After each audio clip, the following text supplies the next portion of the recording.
Good morning, ladies and gentlemen. Can you guys hear me? Okay, first of all, I would like to thank the organizers for inviting me to give this presentation. It's really a pleasure. The topic today that was given was medical law and how to avoid medical legal cases.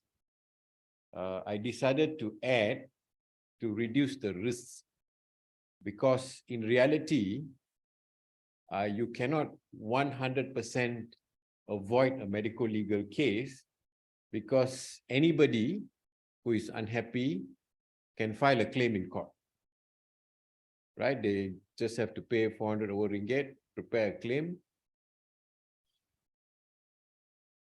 Sorry.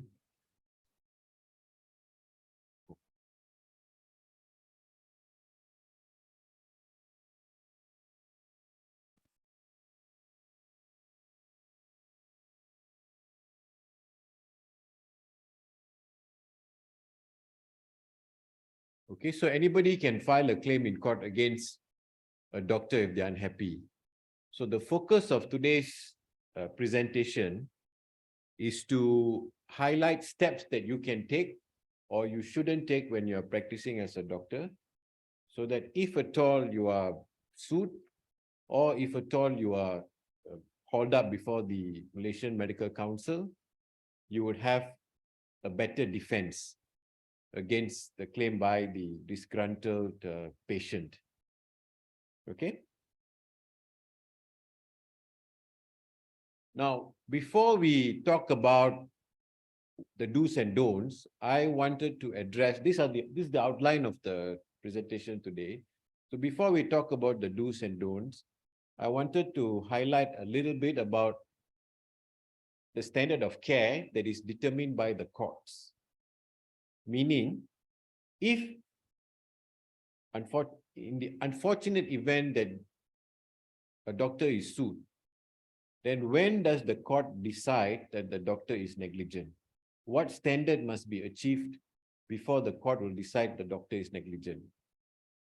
Once you know that, I think it'll be easier for you to understand the rest as to what are the steps you need to take so that you don't meet the threshold before you are found negligent.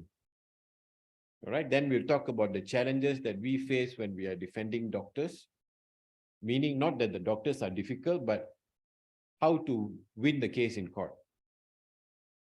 And adding on to what Prof. Edmund was highlighting earlier, we also do talk a lot about patient communication, and then the importance of note-taking and liability of hospitals. Okay? Now, this is the law with regards to standard of care.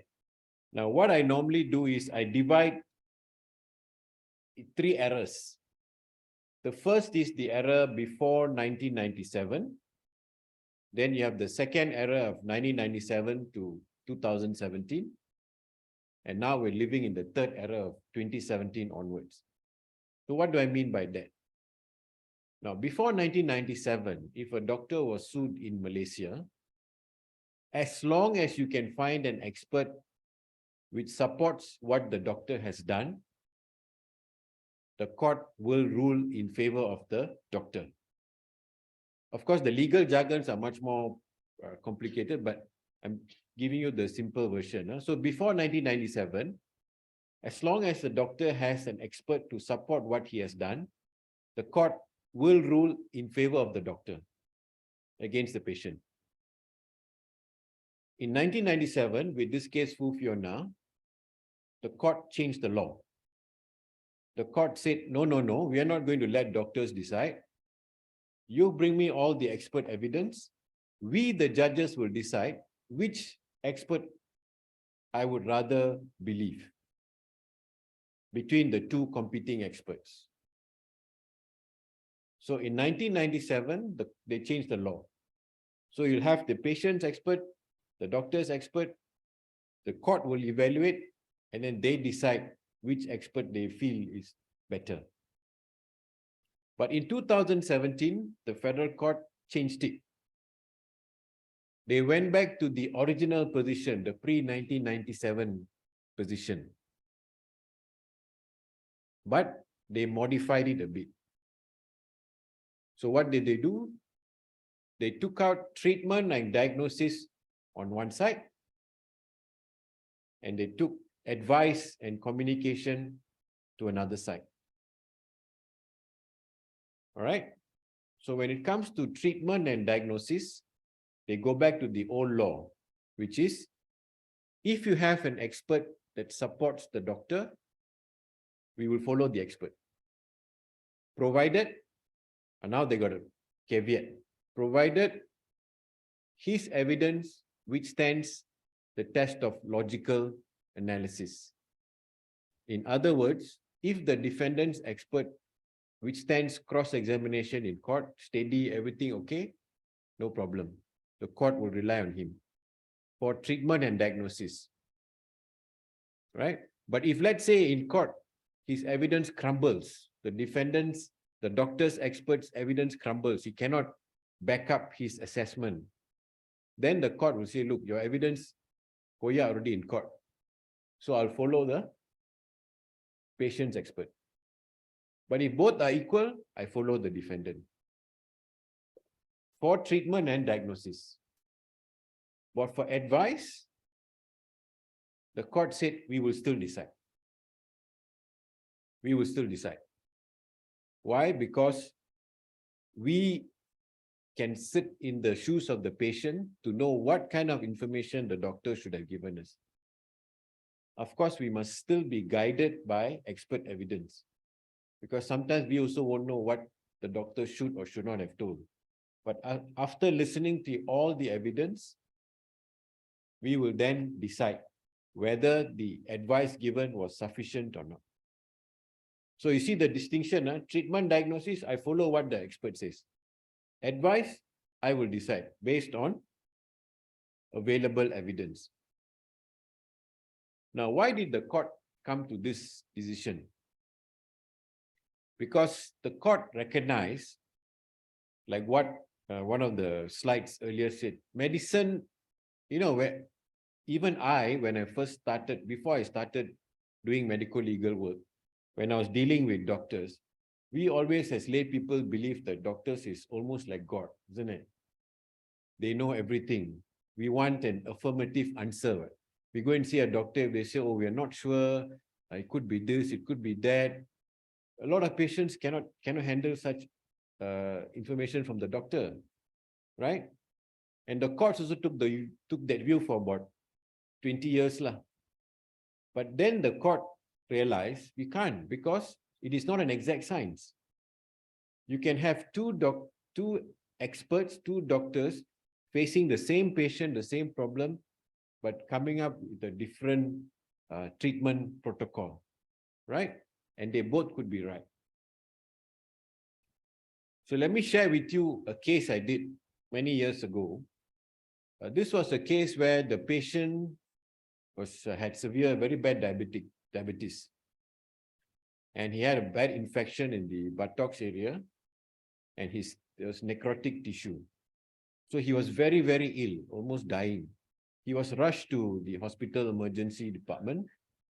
They managed to resuscitate him. They kept him overnight. His condition improved slightly. So the question was, do they do the surgery to remove the necrotic tissue in the morning, the day after? Right? At that time, they felt that, look, since he's improving and his condition is not stable now, we're not sure whether he could withstand general anesthesia and so on. Let's wait, because he is improving. Unfortunately, his condition took a turn for the worse. They had no choice to go in the afternoon, but eventually the patient passed away. So the patient's family sued the doctor and the whole team. Of course, a few years later, with the benefit of the entire medical record and hindsight, you can compare time, isn't it? At night was worse than morning. Morning got better, but afternoon became worse. evening even more worse. So you can compare. But at that time, in the live situation, you won't know it. You're making judgment calls, right? I think he can improve, or I don't think he will improve. So anyway, the patient's lawyer got an expert to say that based on his condition, the most optimum time to have done the surgery was the morning after. Correct lah, because we know, now we can compare timelines. So I then approached a surgeon, a very eminent surgeon, to see whether he can become my expert. And I went to see him. I said, Doctor, were the medical personnel right to wait and want to do the surgery later in the day? He said, yes. I said, okay, can you write me a report? So he writes a report. We come to court. All right. So this was an afternoon case. I remember this because we were all, after makan, sluggish, a bit sleepy. The judge was so sleepy, not interested. So the expert comes. So they asked, now, when I asked the expert the question during trial, I asked him a slightly different question. You see, when I went to see him, I said, Doctor, were they right in waiting? He said, yes. But in court, I asked him, of all the times that you see in the notes, would it have been better to do the surgery in the morning or to wait? Right? So slightly different question. His answer was, if the surgeons had decided to do it in the morning, it's also fine. If they decided to wait, it's also fine.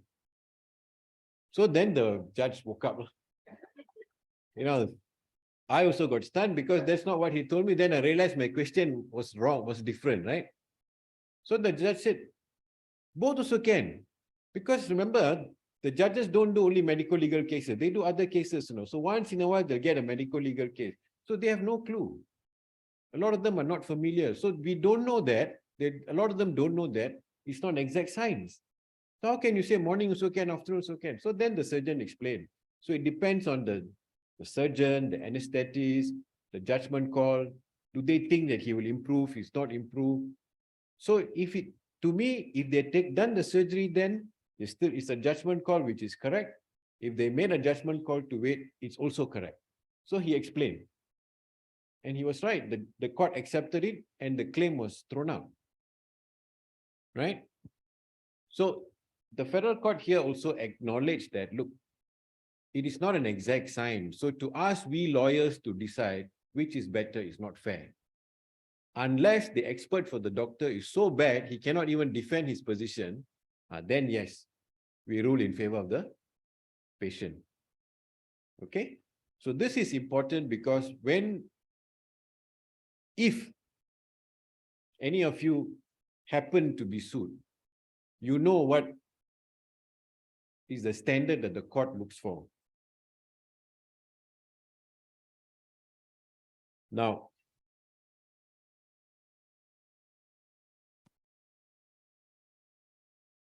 so again, a duty to advise is different. Advise the patient to son. Now, in my experience of defending doctors, whether in court cases or MMC inquiries, these are the common challenges we face. Case notes not properly documented, or it's not properly filed, right? Or the communication with the patient is not documented or not appropriate or not enough.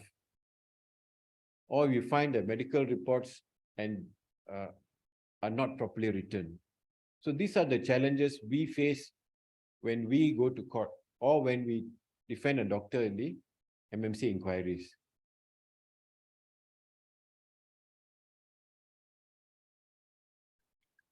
Now, medical notes and records not properly documented. This is one of the common things I tell a doctor client of mine when I'm meeting them for the first time. It doesn't matter what you know. It doesn't matter what I know. If we are going to court or even in an MMC inquiry, What matters is what I can prove. So if you tell me, oh, I did this for the patient, I told the patient, I told her, if you do this procedure, there's going to be this risk of bleeding, a risk of infection, you may not be able to go to work for 2 months. But if it is not documented, it is much more difficult to prove. Then it becomes your word against the patient's word. So the purpose of record keeping, besides your medical reasons, I mean, when different doctors treat the patient, you need to see what each other has done. I get that. But from a legal perspective, the purpose of these records is so that we can prove what was done. Without the notes, we cannot prove. Now, I did an ONG case where the child was delivered with CP. So the obstetrician was sued, the hospital was sued, and the pediatrician was sued. But there was a gap in the record keeping. There was a 4-hour gap. Zero, no entry, nothing. We also don't know what happened. Of course, when we speak to the nurses and the doctors, they can tell us, oh, I did this, I did that. We were checking the fetal monitoring, all that they can tell, but nothing recorded. Now the outcome is adverse, correct? How do we go to court and tell the court, no, all of this was done? The court's view is, you said it's done, but where's the proof? Looking at the child's condition, it looks like you all just neglected the patient. So that is why we need the doctors to write the notes clearly and as much as possible. I know in a busy hospital setting, you cannot write everything. But I can tell you from my experience, all those doctors who have been sued, after they have been sued, you look at their notes in detail. It's like a conversation with the patient. I told the patient this, and the patient told me this, and I told very much in detail. Why? Because they cannot already once. They got the experience already. Right? And let me tell you, out of 100 cases that I do, 99.9%, the patient will come to court and say, the doctor never told me, even though the doctor is recorded. Almost all the time. So if you have recorded, the court will assume it was done.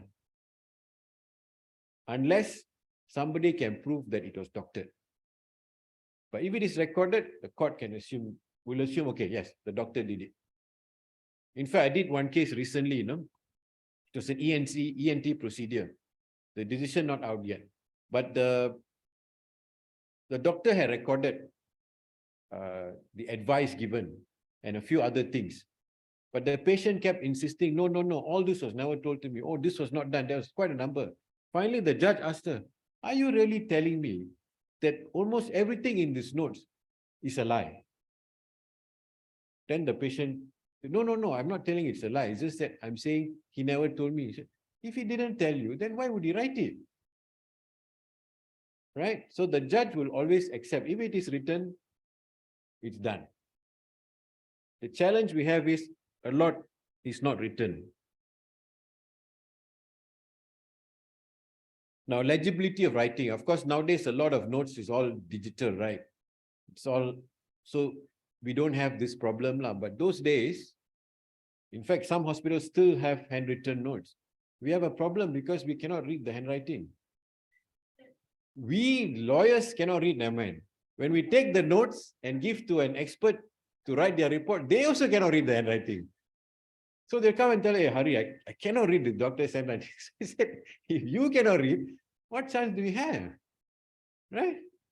So then we struggle to know what the doctor has done. So we need the doctor. So sometimes the court will ask us to transcribe, get the hospital to transcribe the notes.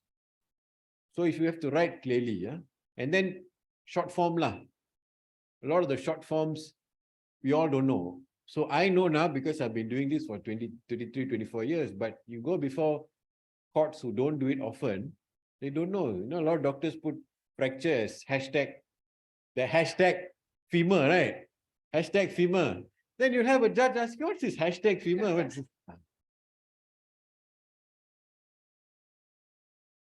TRO, fracture of clavicle, right?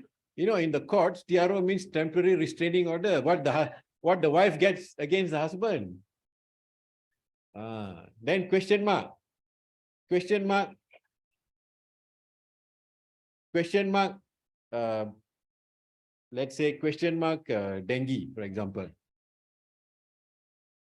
Right? Now we know, query, is it dengue or not, right? But the non-doctors will find it difficult to understand, lah. Right? And talking about medical words, like Prof. Edmund was saying, don't use medical jargons. I give you a reverse example. The same case I talked to you about the diabetes patient. So we had one doctor come in to give evidence. And I was questioning the doctor because my expert told me that his recommendation, the medication, will cause problem, renal impairment. So I was challenging the doctor, look, would it cause renal impairment? Now, I used the word renal, he also used the word renal. We didn't use the word kidney, lah. So, and those days, the court notes are taken down by the judge personally, you know, he has to write. Now, it's all video recorded. So, everything is recorded. So, we buy the CD and transcribe outside, lah. Those days, he has to write. So anyway, this one, renal exchange lah. Question, answer. So we won. So when we won, the patient's family appealed to the High Court. So when you appeal to the High Court, the judge's notes is important because the High Court judge has not seen the trial. So they rely on the notes to see what happened in the lower court, right? So we also get the notes lah, typewritten by the secretary, judge's secretary. They will type. So one of the points I wanted to argue in the appeal was this issue of this medication is prescribed was going to affect the renal impairment. I was looking, don't have.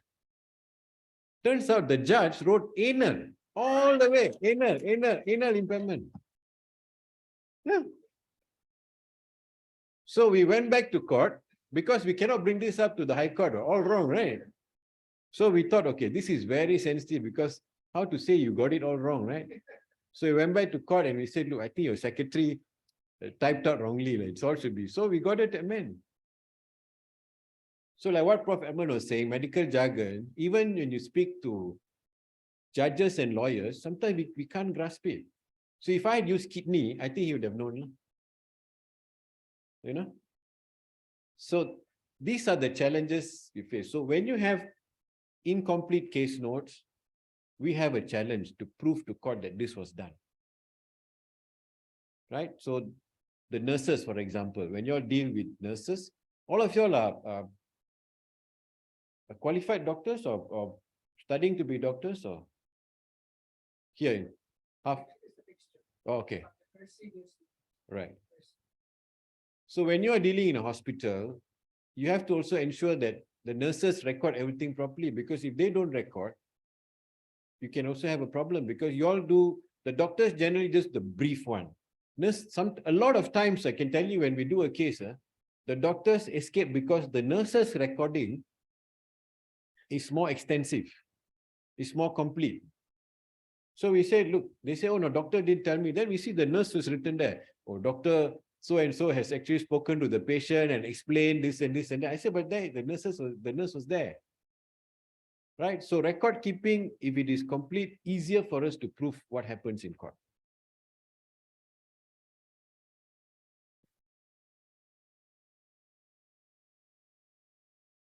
Now, whenever a patient is upset, the first thing they will do is to ask for a medical report.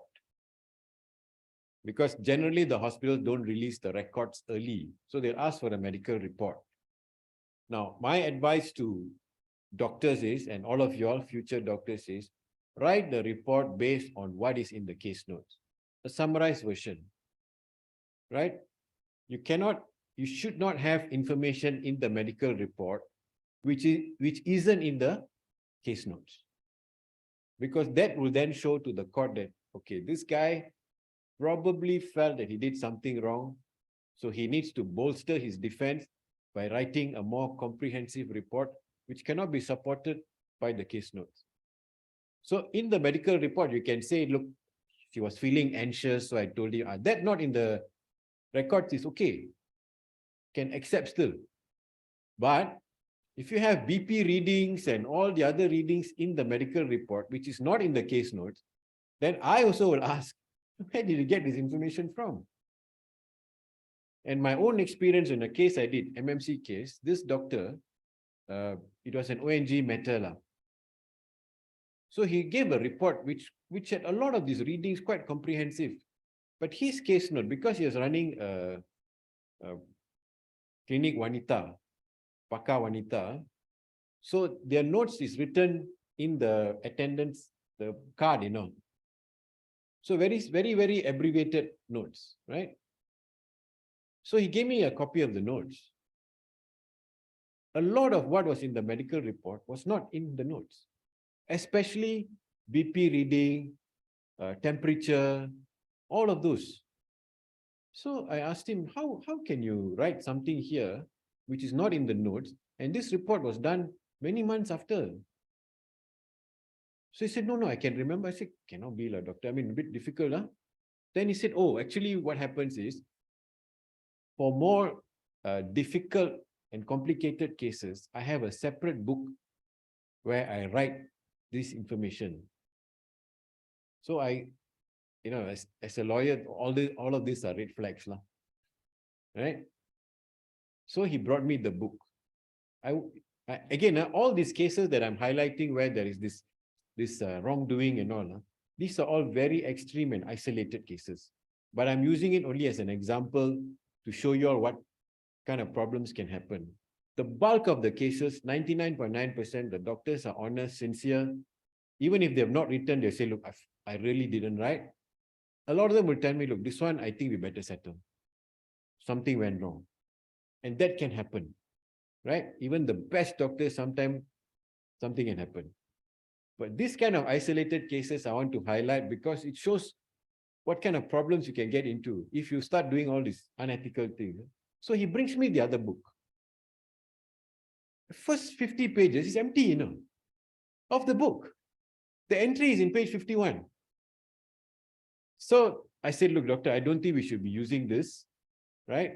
We go to the MMC inquiry and then we try our best based on what we have. He was found guilty, but luckily let off with a warning, right? Now, when you're writing a report, the other challenge you may face is, especially if you're in the private sector, patients will come and say, look, doctor, please help me, I want to make an insurance claim. So can you please write and say that I'm actually cannot walk properly and it's permanent. So I had a case, this doctor tried to help, although the patient was well, just so that he can help with an insurance claim. Unfortunately for the doctor, this patient had bought multiple policies with multiple insurance companies. And one insurance company decided to investigate. One. And they found that the record shows this patient was well, contradicted with the report.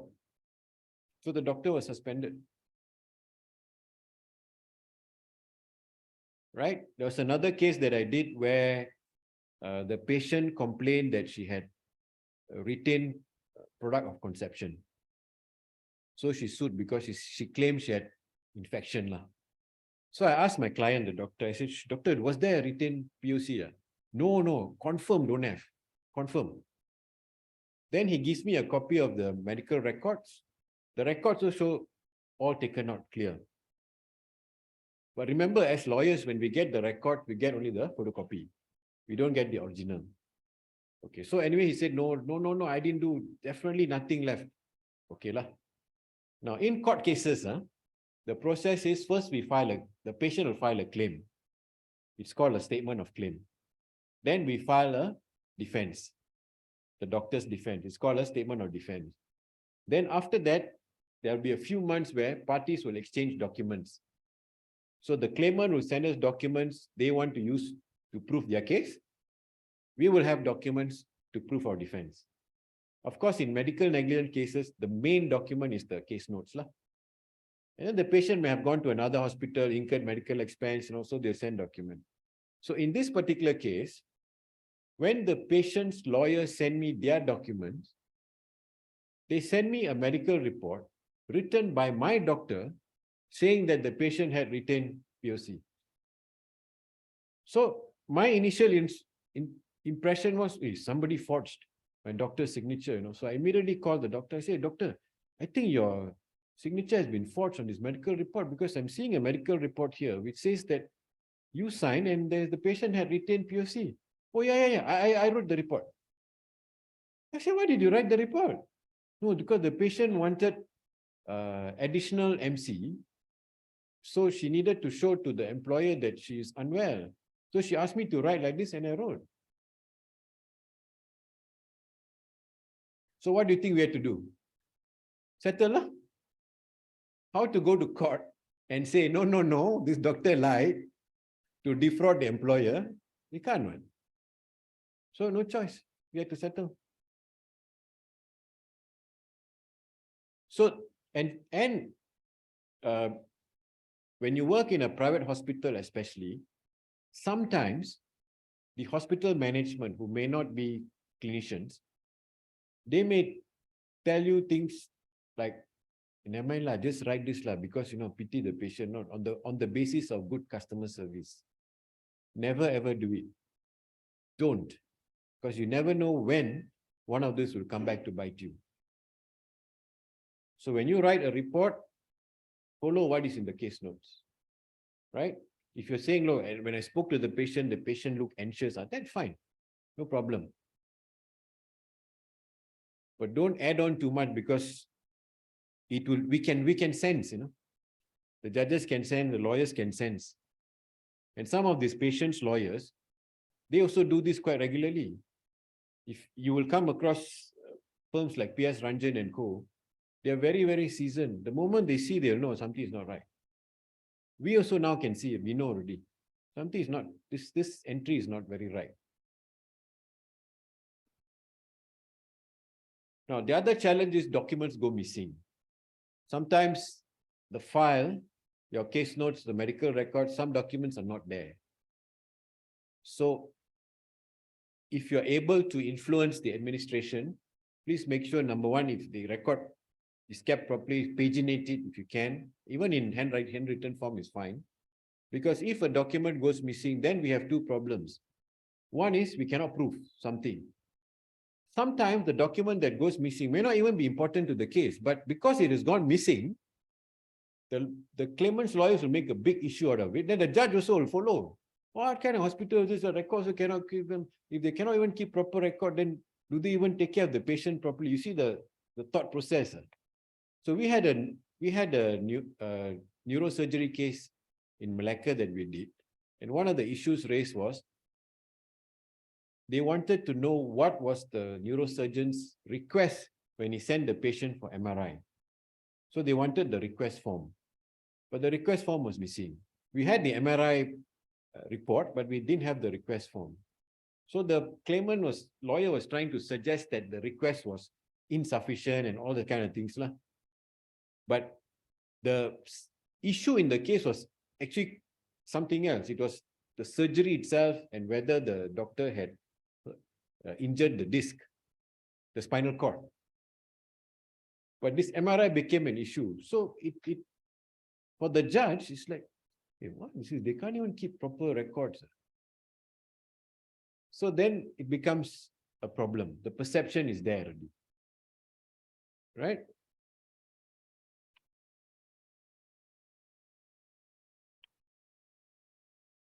Now, tempering. Again, this very, very rarely I have come across, but I have come across when we are defending doctors. Now, if you are practicing in the government service, and if you're sued, the government will bear the cost of compensation. But I think the doctors have to contribute something. They have a scheme, right, where they have to repay some amount. Yeah. If you're in the private sector, you're going to take insurance. So the insurance will cover the cost, compensation. So please don't go in doctor documents to absorb yourself, because it's not that very difficult to find out. And if you're caught, then the MMC can revoke your license. So the consequences to you personally is huge. But if you leave it be, let's say it's empty or you didn't write or whatever, if you leave it be, yes, you may lose the case, but it's only a civil case. Your insurance will cover, right? So I did a case. This was a private hospital. It was an ONG case. So when I was reading through the notes, so there was this particular page. The top part of the notes was handwritten by this doctor on a particular date. So let's say today, 4th of March. Then and in the photocopy document that we received, the ink is lighter a bit. Then he puts there, refer to, okay, so the first part is lighter ink. Then there's a second entry at the bottom in a darker ink. At the end of the entry, he says, refer to respiratory physician, Dr. So-and-so. So the top, there is a date, 4th of March, lighter ink, bottom darker ink, no date, refer to the physician. Now the physician sees the patient, let's say 9th of March. Okay? So then our question is, if you had referred on the 4th of March, why did it take 5 days for the physician to see her? So we fixed an appointment to see our doctor in the hospital to discuss. So I got the photocopy of the notes, remember? The photocopy must come from the original, right? So we go and see him. And I said, look, this page, this doctor, look, why is it that you referred on the 4th, but the physician only saw on the 9th? Then he takes out the original, the darker portion, there's a date there, 8th of March. So the original has a date 8th of March. My photocopy is empty. So what happened? Between the date they photocopied and gave me and my meeting date, somebody has entered the date 8th of March. So now the new notes look like the physician only came the next day, which may be true. Because if you look at the difference in the ink color, it would suggest that it was not written at the same time or the same day. But we have the problem. The notes given to everybody from the original is empty. So we had no choice. We had to settle the case. Now, if he had left it behind, left it empty, at the very least, he could have come and explained, look, actually this note was written either on the 7th or 8th, and the physician saw on the 9th. Look at something like. But now, somebody has tampered. Right?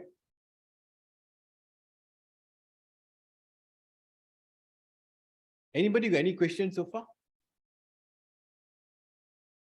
No. Okay, digital records, same issue lah, right? Whoever it is must have a backup.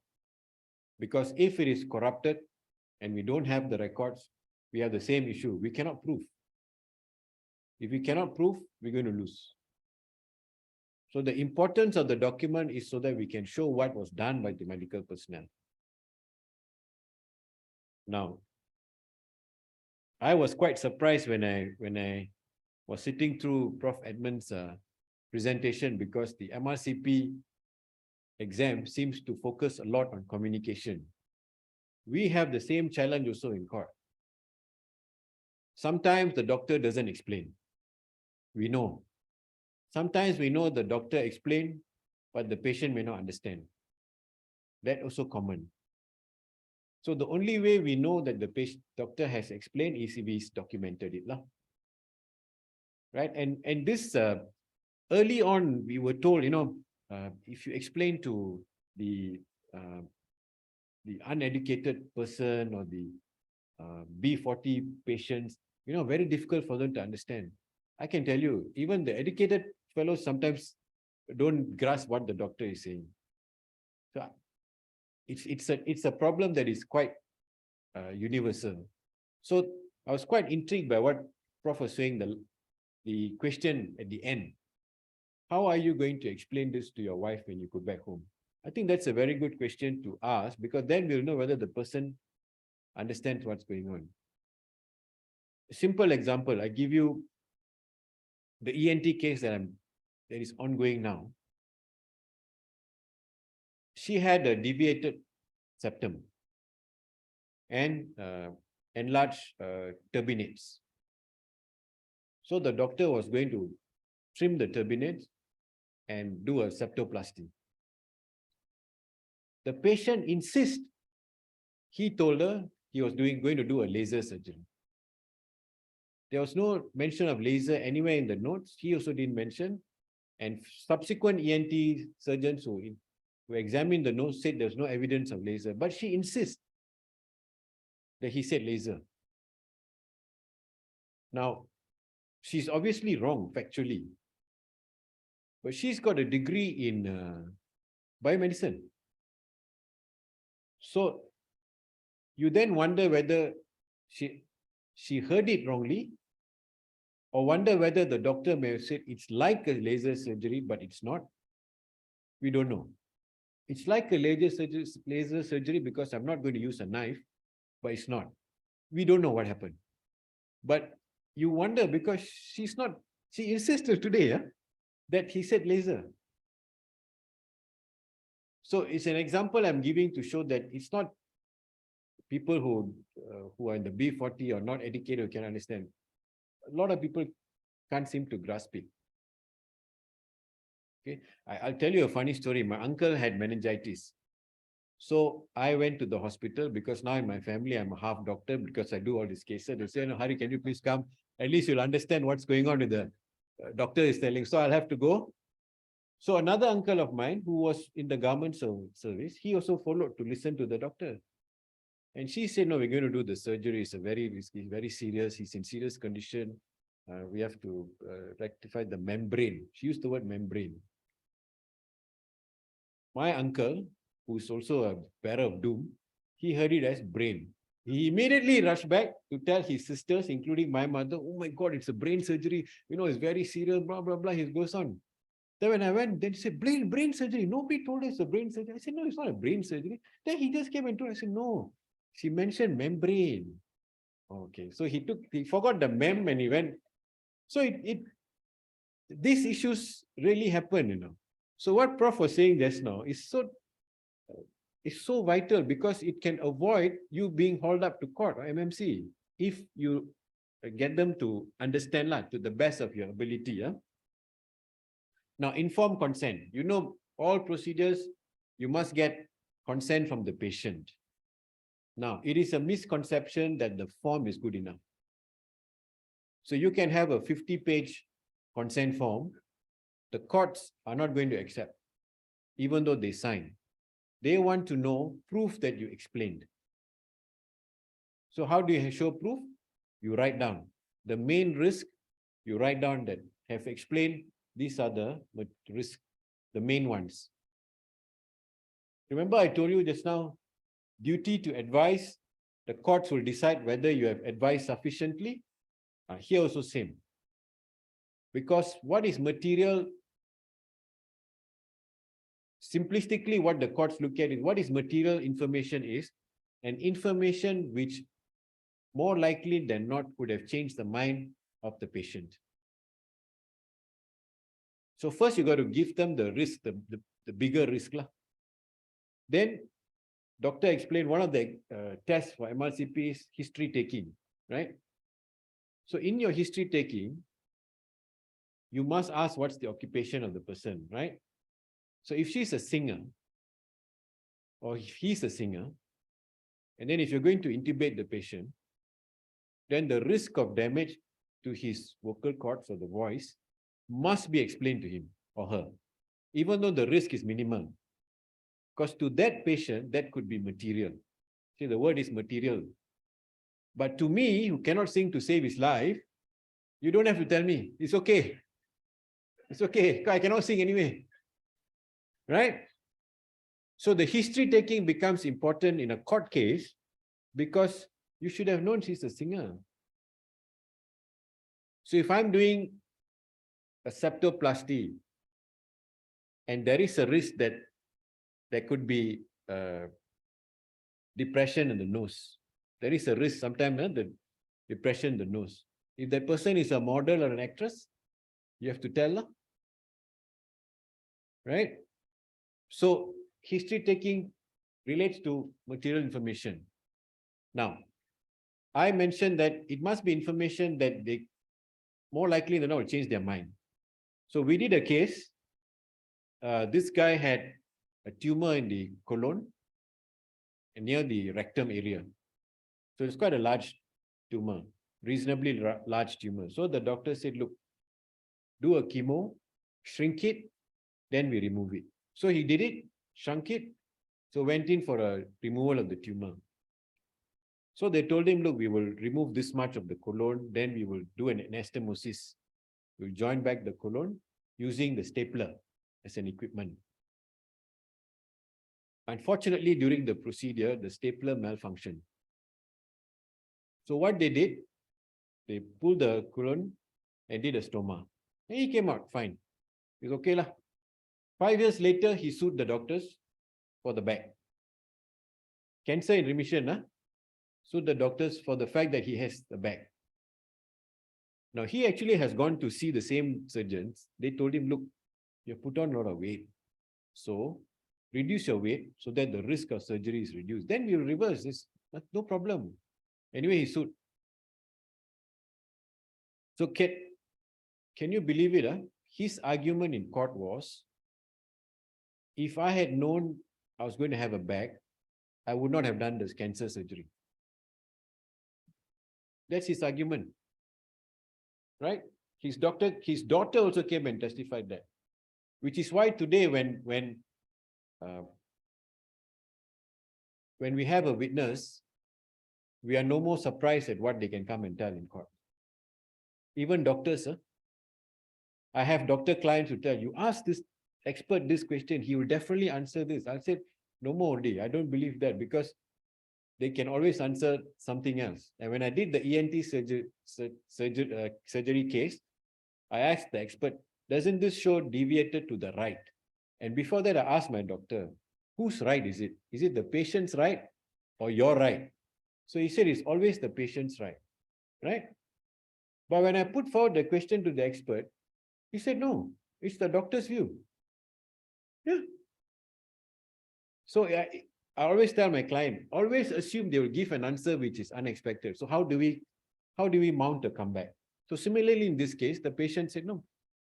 So I asked him, when you were diagnosed with cancer, were you upset? He said, oh yeah, very upset. Were you angry? It happened to you? We say yes. Would you have done anything to get rid of the cancer? He said yes. So okay. Then about half an hour later, I told him, you say the doctors never told you you were going to get a bag. He said, yeah. Actually, they did, but they didn't record. Right? Then I asked him, assuming they told you you were going to have a bag, but you also said that you will do anything to get rid of the cancer. So would you not agree that you wouldn't have changed your mind? He said yes. So the moment he said yes, his all consenting gone, right? And subsequently, he also acknowledged they did say that if it doesn't work, they may have to have a bag. He acknowledged. So his case was thrown out. But it is not every case where we lawyers can get them to acknowledge, It's not like in TV, you get them, caught on the stand, and then the lawyer is a big hero. This kind of thing happens once in a while only. In reality, many of them won't acknowledge. He said, no, most of them would have said, no, I wouldn't have because I don't want to live with this, what kind of life is this, they will do. Yes, this guy, he got caught with his own answers. But it would have been easier for me if the doctor said, just written it down. Risk of stoma, explain, finish. Right? Now, when it comes to consent, I just lost a case last week. The patient was a doctor. Patient was a doctor. The procedure was a procedure called percutaneous disc coagulation therapy, PDCT. So apparently, it's a procedure to relieve pain. Right? It's done by orthopedic surgeons. So this procedure, this incident happened in 2016. Now, despite the doctor acknowledging to me that she's a person, if she doesn't understand a particular procedure, she will read up about it. And in this case, for this procedure, she did read up about it, but there were not enough materials because 2016, this procedure was fairly new, apparently. The court ruled that because it was fairly new, and despite she being a doctor, my client should have explained more the risk. He did not explain and did not document. All he explained to her was, don't worry, this one is for pain relief, but it's not permanent. So the reason I bring up that case was, even if the patient is a doctor, you still have to show that you have explained to the patient. You cannot assume that, okay, he's a doctor, you should know, lah. Right? And document it. Now, is family consent necessary? Prof talked about cultural differences, about communication. Huh? You know, in Malaysia, I know lah, the village will be there, right? When one person is in hospital. Even my own family, so I go in the morning, I say, doctor, what happened to my house, my mother's condition? He'll explain. He'll explain. Then afternoon, my sister will go, he'll explain again. Then my brother, right? And then in some communities, the neighbor will come also, isn't it? Right? The neighbor will come, and now, if you don't explain, chances are they're going to get angry. Correct? What kind of make a big hue and cry? So the question is spousal and family consent necessary for procedures? The general answer is no. Legally, you don't have to. Right? But there are two cases in Malaysia where the court ruled they should have gotten the spousal consent. One was a case of a hysterectomy. All right?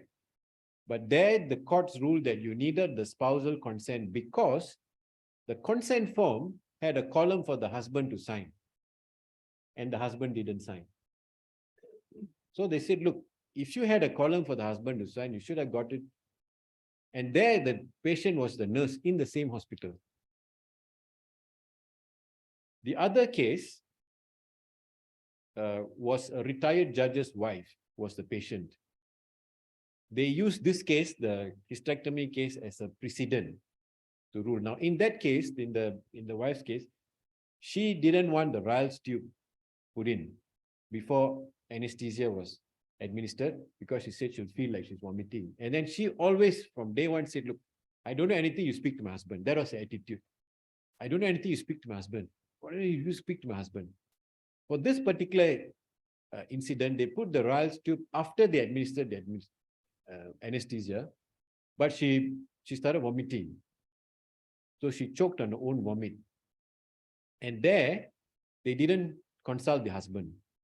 So the court said, because the nature of the patient was such that she refused to make decisions by herself, you should have obtained the husband's consent. Now, I don't agree with the decision. A lot of doctors don't agree. A lot of lawyers don't agree. But unfortunately, in that case, it never went on appeal.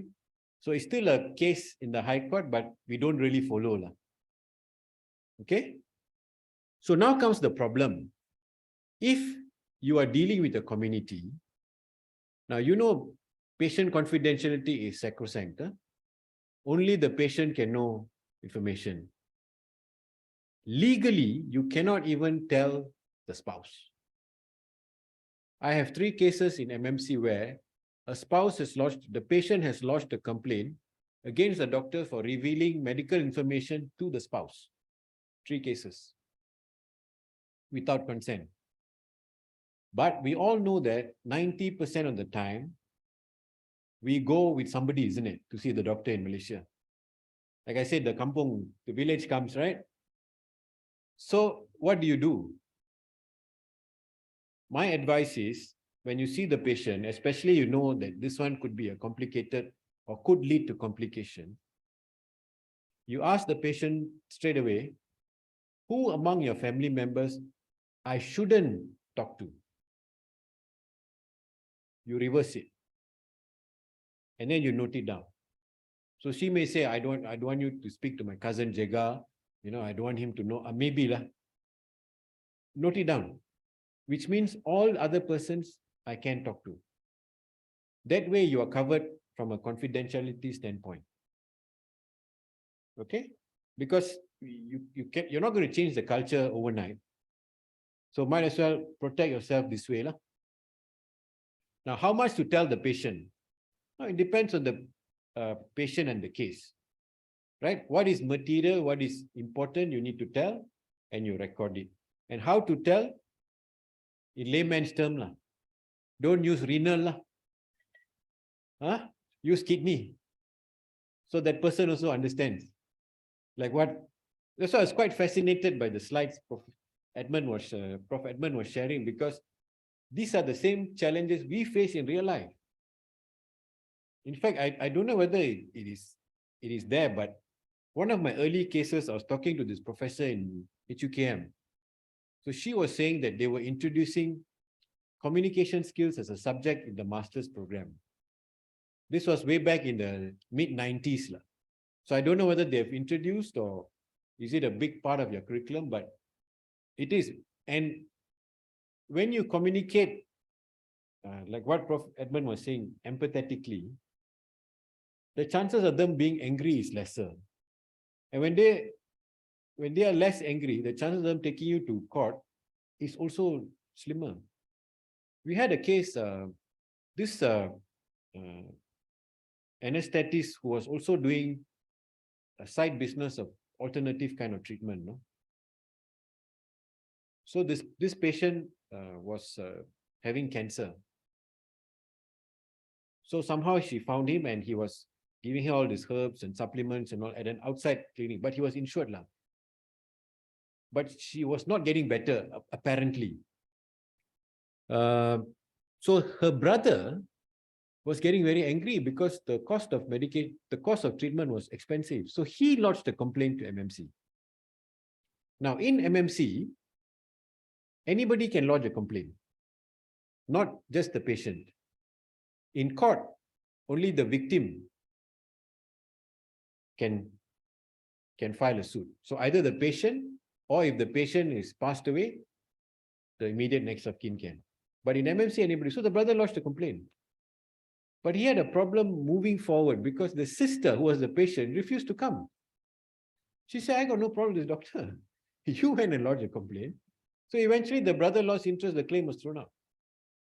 Why? Because she actually liked the doctor. She liked the doctor, she liked the group. They had a WhatsApp group and they bombard with information, material, and I also was tired reading it. But she liked it. So the moment she liked it, she didn't want to proceed. Right? So if you have a good relationship with the patient, and I've had one or two cases, a pediatrician gave expired medication. Then he immediately realized, he apologized. And of course, no harm to the child. But the parent continues to bring the child to the same pediatrician. But she did ask for a medical report to explain. So he notified his insurers just to be on the safe side. But after about 6 months, I called the doctor. I said, doctor, what's happening? No, this one I think nothing, because the child is still my patient. Why? Because the trust wasn't broken. Immediately he apologized and acknowledged. In fact, I was going to ask just now, one of your slides, one of the boxes was how to communicate medical errors, right? So how do you teach the students how to communicate medical errors? Very much to admit that errors happen. And then we very must actually do what we call the root cause analysis. What is wrong? To reduce the risk of infection. Right. So that's a very important thing. We actually, professionally, they look at it, then error was made. Okay, a root cause analysis will be undertaken to see what can be done in the future to reduce that. Right. Well, if you're in the private sector, the only caveat there is because your insurance policies has a clause which says you cannot admit liability. So you might want to quickly check with your insurers and say, look, I am wrong. I am going to acknowledge. How do I do it? Just check with your insurers because you don't want to go and admit and then the insurance say, look, you admitted, so now I'm not paying for the complaint. No?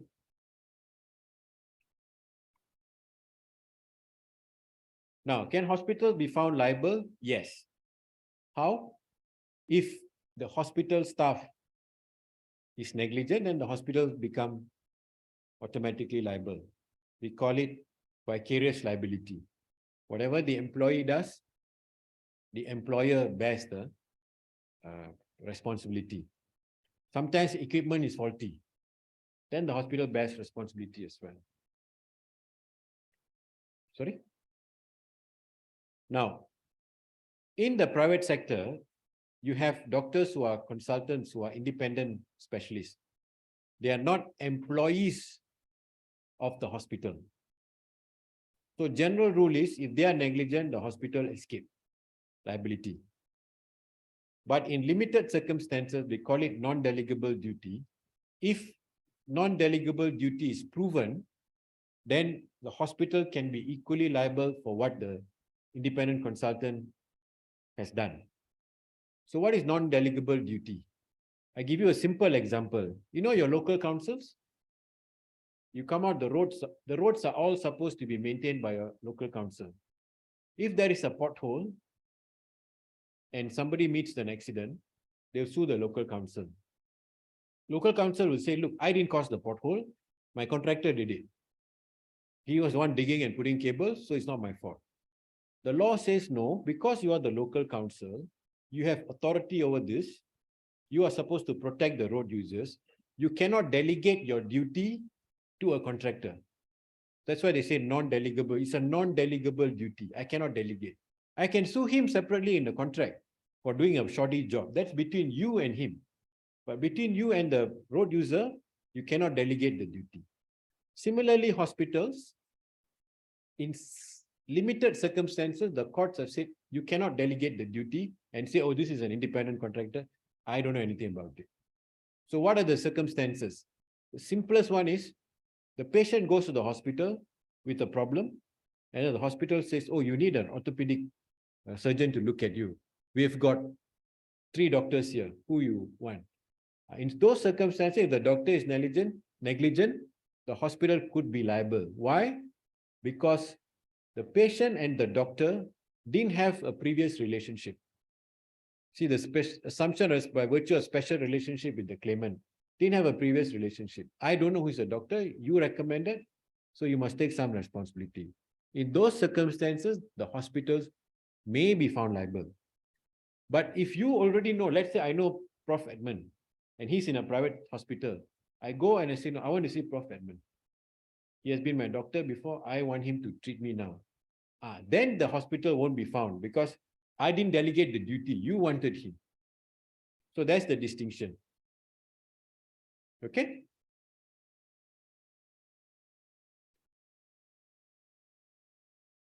There is a assumption sometimes that doctors, if they're sued, cannot win, or that their reputation will be tarnished, and so on and so forth.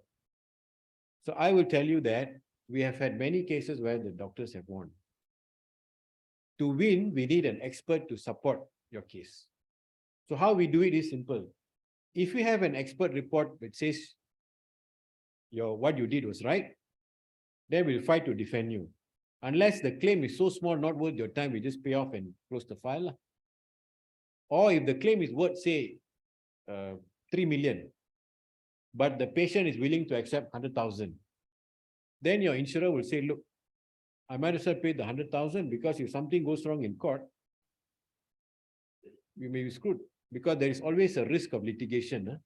What is the risk of litigation? You may be the best doctor, you may be the best surgeon, or you may be the best obstetrician, but you may be a very, very poor witness. then we are stuck. Okay? So yes, we have won, we can win, but we need expert evidence to support us. So that's the end.